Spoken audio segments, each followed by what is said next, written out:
S&P 500 ETF가 시중에 엄청 많더라고요. 제가 이 방송 찍으러 오기 전에도 한번 찾아봤는데 정말 많아요. 특정 회사에서도 10종목 넘게 나오는 것 같은데, 그리고 ETF가 이렇게 브랜드별로 다 출시가 되더라고요. 회사 브랜드별로. 이게 근데 같은 S&P 지수를 추종하면 뭐 다 동일하다고 보면 되는 건지, 아니면 어떤 차이점, 어떤 특징이 있는지 이런 점들 좀 찝어서 설명해 주시면 좋을 것 같습니다. 네, 일단은 말씀 주신 대로 다양한 운용사에서 동일한 기초지수를 사용하는 S&P 500을 기준으로 보면 ETF들이 있는데, 기초지수가 동일하다면 기본적으로는 동일한 상품이라고 보셔도 네. 무방합니다.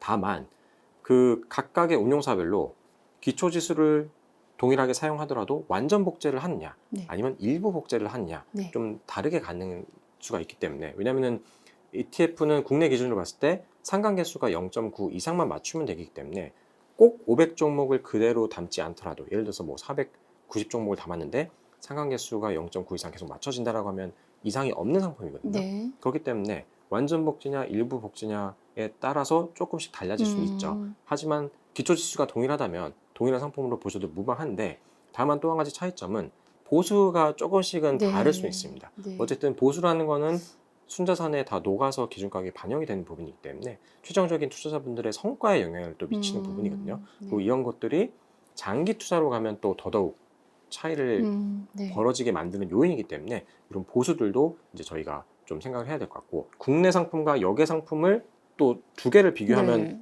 또 차이점이 많이 그쵸. 나오거든요. 네. 그러니까 같은 S&P 500을 추종한 상품인데 한국 시장에 상장된 ETF와 미국 시장에 상장된 ETF는 구조적으로는 동일한 상품이지만 국내 투자자 입장에서는 여러 면에서 다른 측면이 있는 거죠. 네. 첫 번째로는 거래 시간이 다른 거. 네. 당연히 이제 미국 시장에서 거래가 되고 한국 시장에서 거래가 되니까 그 부분이 클 거고요.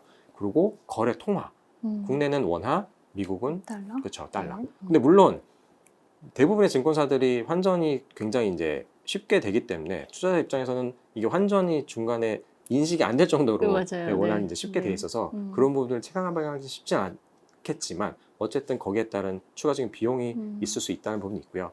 가장 중요한 거는 세제 적격 계좌, 그쵸. 네. 연금이나 뭐 ISA나 이런 계좌에서는 역내 ETF만 투자할 수 있다는 점이 또 클 것 같습니다. 그리고 세제 측면에서도 당연히 이제 배당소득세가 적용되냐, 양도소득세가 적용되냐, 이 차이도 있을 거고요. 그래서 이제 기본적으로 기초지수가 동일하다면 같은 상품으로 보셔도 무방하지만 운용 전략, 보수, 그리고 역내냐, 역외냐 네. 이런 거에 따라서도 좀 상품이 나눠진다라고 보시면 되겠습니다. 그리고 S&P 500 ETF 보면 다 같은 듯 하면서 다른 버전이 있더라고요. 제가 말하는 버전이라는 건 뭐 이렇게 선물로 투자를 하냐, 현물로 투자하냐, 또 이렇게 다른데 뭐 여러 가지가 있지만 선물, 현물 먼저 한번 짚고 넘어가 볼까요? 이건 네. 어떤 차이가 있는 걸까요? 일단은 현물은 말 그대로 실제 주식 현물을 ETF에 담는. 네. 그래서 S&P 500 기준으로 보면 S&P 500 종목을 그대로 ETF가 투자를 한다라고 보시면 되고요.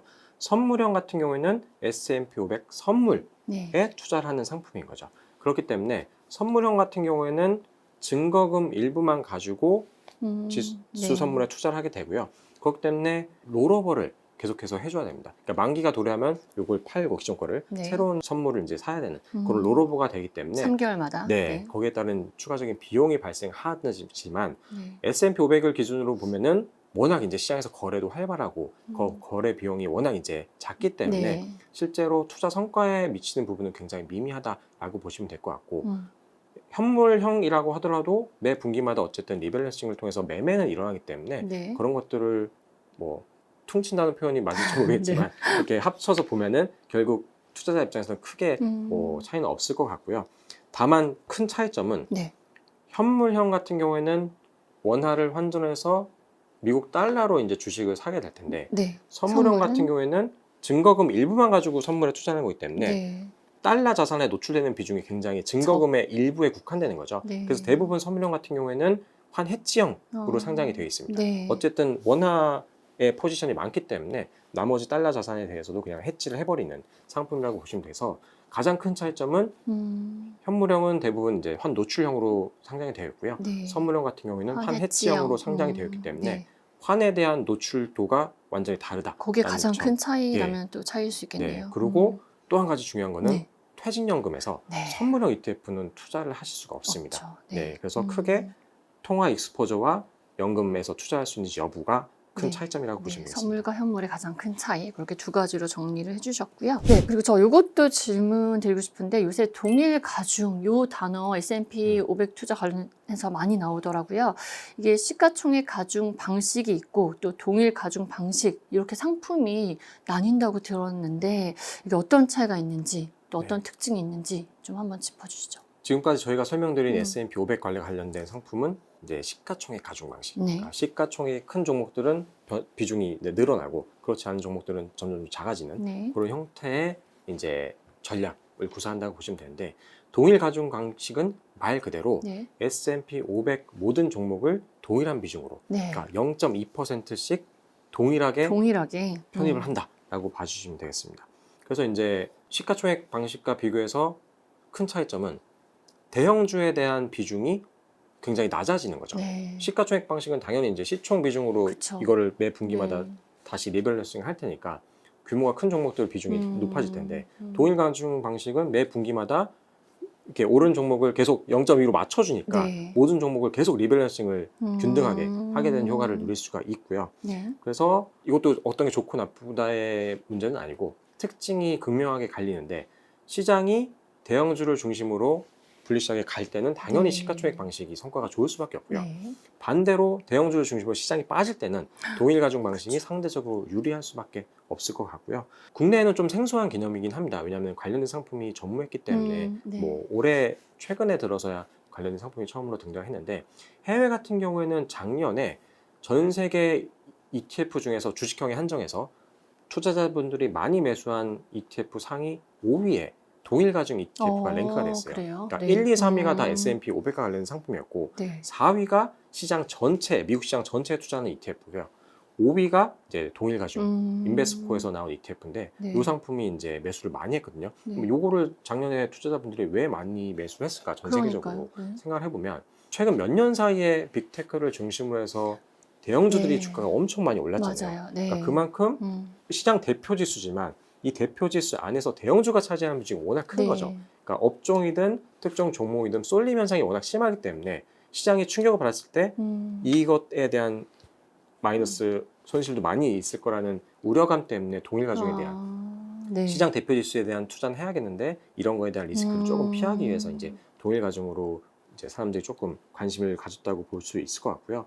그러면 이제 동일 가중을 투자를 지금 해야 되나? 아니면 뭐 포트폴리오에서 담는 게 의미가 있나라고 생각한다면 역사적으로 지금 굉장히 동일 가중 지수의 주가가 낮은 상황이에요. 그만큼 특정 종목에 대한 쏠림이 심한 상황이기 그쵸. 때문에 네. 이런 네. 것들이 해소가 되면은 더군다나 이제 금리가 인하되면 중소형 종목들이 상대적으로 수혜를 받을 가능성이 높기 때문에 왜냐면은 기업 입장에서는 금리가 오른 상태에서는 여러 가지 이제 비용이나 이런 것들이 큰데 그쵸. 이런 것들이 낮아지면 중소형주를 중심으로 해서 반등할 여지가 있기 때문에 금리 인하기에 상대적으로 조금 매력을 저희가 찾을 수 있을 것 같다는 생각이 듭니다. 네, 이렇게 금리 인하 상황에서의 어떤 전략적으로 사용할 수 있을 것 같기도 하고, 그 보니까 최근에 그 엔비디아처럼 뭔가 이렇게 특정 종목들이 크게 오르고 내리면 투자 성과도 많이 영향을 받더라고요. 뭔가 그런 것들을 좀 피하고 싶다 하는 투자자분들은 좀 눈여겨보시면 네, 좋을 것 같네요. 그래서 뭐 그러면은 기존의 S&P 500 종목 다 매도하고 이걸 다 편입해야 되라는 의미는 아니고요. 네. 시가총액 방식도 분명히 이제 의미는 네. 있기 때문에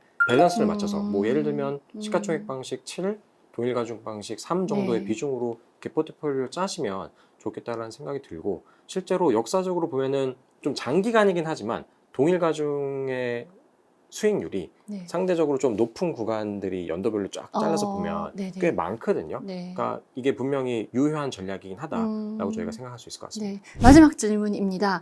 이렇게 ETF 보면 그 S&P 500 ETF 맨 뒤에 약간 암호처럼 붙어 있는 것들이 있어요. 뭐 TR이라던가 뭐 H, 합성 이런 단어들이 붙어 있는데 이것도 어떻게 해석해야 되는지 궁금합니다. 한번 좀 자세하게 짚어주시면 좋을 것 같아요. 네, 일반적으로 ETF는 주식 투자 비슷하게 주식 투자도 저희가 하면은 이제 정기적으로 배당금을 받잖아요. 배당금? ETF도 투자를 하게 되면 상품별로 연 1회 혹은 뭐 4회 혹은 요즘에는 이제 월 분배도 네, 한 있으니까 달마다 나오더라고요. 매월 네. 나오는 상품인데 분배금을 받는 상품이 있습니다. 대부분입니다. 네. 근데 이제 TR이라는 상품은 토탈 인턴, 그러니까 분배금을 지급하지 않고 ETF에서 계속해서 재투자하는 네. 상품이라고 보시면 될 것 같고요.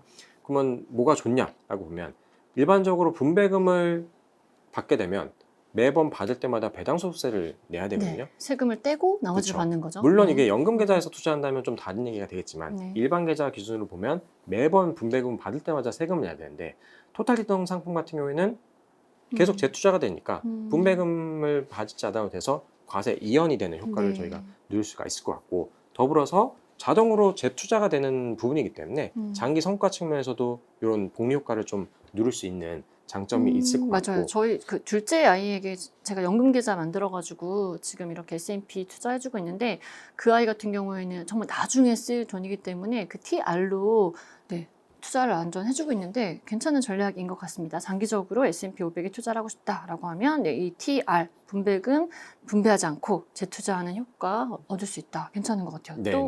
또 어떤 게 있었죠? 환해지를 하냐 혹은 환해지를 하지 않고 외화 자산에 대해서 노출시키냐에 따라서 네. 환해지를 하는 상품은 상장면 맨 끝에 괄호하고 H 네. 표시가 있습니다. 해지드. 해지의 약자고요. 네. 그래서 이제 환해지를 하는 게 좋냐 네. 안 하는 것이 좋냐는 궁금해요. 예전부터 항상 논란이 많았던 네. 것 같은데, 이게 뭐 국면마다 사실 다른 거기 때문에 네. 뭐 유불리가 확실하죠. 그러니까 예를 들어서 미국에 투자한다라고 저희가 생각을 한다면 이제 달러 자산에 대해서 노출이 될 텐데 네. 당연히 환 해지라면 이 변동성은 해지가 되겠고 기초 자산의 움직임에 대해서만 이제 수익을 가져갈 텐데, 이제 환 노출이 되게 되면 원 달러 변동성도 같이 최종적인 나의 투자 성과에 반영이 되는 거잖아요. 네. 그래서 원화가 절하돼서, 그러니까 환율이 이제 쉽게 말해서 오르게 된다면 당연히 기초 자산이 오른 것 플러스 원 달러 환율 오른 것까지 최종적인 나의 투자 성과에 반영이 될 거고요. 반대로 원화가 절상이 돼서 그러면 이제 당연히 그 부분에 대해서는 마이너스. 그러니까 이 부분을 해지하고 싶다면 환 해지하는 상품을 투자하면 될 거고요. 이 부분에 대해서 난 그냥 투자 대상 통화를 노출시키겠다라고 하면 그냥 환 노출형 상품을 선택하시면 될 거고, 이건 결국 투자자 선택의 문제인 거지. 네, 판단의 환 문제고. 해지가 좋냐 네.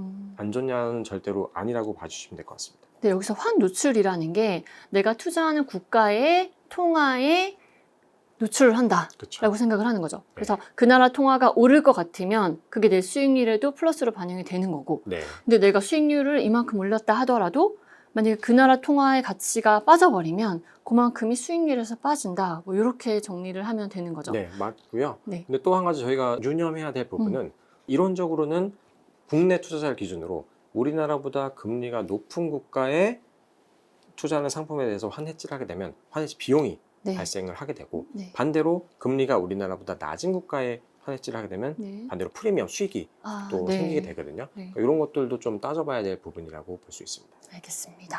저희 그리고 TR 한번 살펴봤고, 해지, 언해지, 네, 이래서 어떤 통화에 노출하느냐 마느냐 이 문제 한번 살펴봤고, 남은 게 합성에 대한 건데 합성이 뭔가요? 합성은 그 ETF가 이제 현물에 투자하는 상품은 아까 선물할 때도 잠깐 설명드렸지만 네. 실제로 주식이든 채권이든 요거를 직접 현물을 투자를 하게 되는데, 합성과 같은 경우에는 이거를 ETF가 직접 투자하는 것이 아니고 네. 거래 상대방과의 스왑 거래를 통해서 그 기초자산의 수익률을 받는 계약을 체결합니다. 그래서 이제 그 수익률을 그대로 ETF가 받는 형태라고 보시면 될 것 같고요. 그 합성 ETF의 장점은 ETF가 직접 투자하기 어려운 원자재나 네. 뭐 조금 투자 대상 자산이 다양하게 전 세계에 펼쳐져 있는 뭐 경우에 해외 부동산 뭐 네, 이런 이걸 거. 직접 네. 다 하기가 너무 어려우니까 네. 이런 경우에는 굉장히 유효한 네. 예, 전략이라고 보시면 되는데, 반대로 단점은 합성에 대한 비용이 이제 추가적으로 발생할 수가 있고, 네. 어쨌든 거래 상대방이 있기 때문에 이 상대방이 소위 망할 수도 있는 네. 그러니까 신용 위험이 있는 거죠. 네. 그래서 요거를 해지하기 위해서 담보를 설정할 수 있지만 그 담보를 또 이상한 걸 설정하면 또 안 되니까 이런 거에 대한 리스크가 추가적으로 있다라는 점을 유념하시면 좋을 것 같습니다. 알겠습니다. 노후자산 증식, 노후자산 마련을 위해서 이 S&P 500에 투자하시는 분들이 주변에 굉장히 많으세요. 그런 분들에게 뭐 조언 한마디 해주신다면 네. 어떤 게 있을까요? 이미 투자를 하고 계신다면 뭐 잘하고 계신다라고 생각할 수 있을 것 같고, 아직까지 미국 시장 대표 지수인 S&P 500 투자를 안 하고 계신 분들이 계시다면 드리고 싶은 말씀은 투자 전략을 논할 때도 핵심 위성 전략이라고 해서 시장 대표 지수를 핵심으로 가져가고 맞아요. 네. 여러 가지 혁신적인 테마를 이제 위성 전략으로 가져간다는 얘기를 많이 하는데, 글로벌 자산 배분 관점에서 먼저 본다면 미국 시장을 빼놓고는 저희가 글로벌 그쵸. 자산 배분을 할 수가 없잖아요. 네. 그렇기 때문에 1순위로 생각할 거는 시장 대표 지수인 S&P 500이기 때문에 뭐 우선적으로 편입해야 되는 상품인 것 같고요. 그리고 연금 계좌 같은 경우는 장기적인 안목에서 저희가 투자를 해야 되는데 ETF를 활용하시면 워낙 보수가 또 저렴하니까. 낮기 때문에 네. 장기적으로 보면 또 굉장히 유의미한 투자 성과에도 영향을 미치는 부분이어서 그런 부분들을 여러모로 고려했을 때 꼭 편입을 해보시면 좋겠다는 생각이 듭니다. 그리고 이미 투자를 하고 계신 분들 같은 경우에는 이제 잘 하고 계신다고 네. 말씀드렸는데 꾸준하게 계속해서 가지고 가셨으면 좋겠고 음, 단기간에 시장이 조금 출렁거리더라도 맞아요. 어쨌든 연금 같은 경우는 특히나 이제 장기적인 안목에서 네. 저희가 봐야 되기 음. 때문에 적립식으로 꾸준하게 간다면 장기적으로는 그 수익률을 저희가 충분히 향유할 수 있지 않을까라는 생각이 듭니다. 알겠습니다.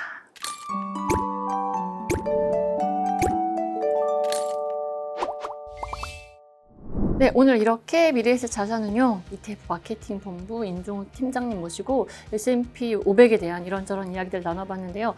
뭔가 잘 아는 것 같으면서도 실상 잘 모르고 있었던 이 S&P 500에 대해서 이렇게 살펴보니까 조금 더 저는 확신이 들었던 것 같습니다. 장기적으로 꾸준하게 가져가면 S&P 500, 내 노후 자산에 정말 든든한 버팀목이 되겠구나라는 판단이 든 것 같습니다. 다음에 더 좋은 모습으로 뵙겠습니다. 감사합니다.